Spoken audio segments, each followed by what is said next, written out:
Hi, I'm Leah.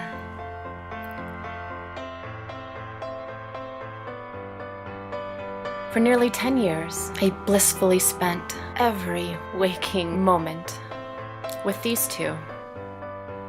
Then I was divorced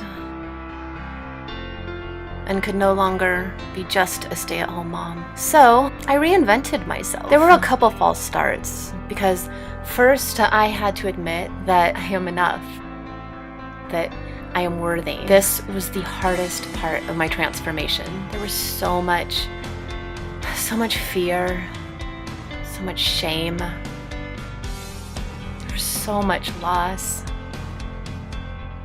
But there was also so much love, and there was so much hope, and so much growing, and so much courage.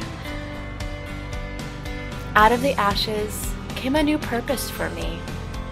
To raise my children, not to learn that they are powerful, to have always known that they are powerful from the very beginning, and to help other parents know this too. Sometimes we cry a lot, but we also love, and we also laugh, and we dance, and we sing.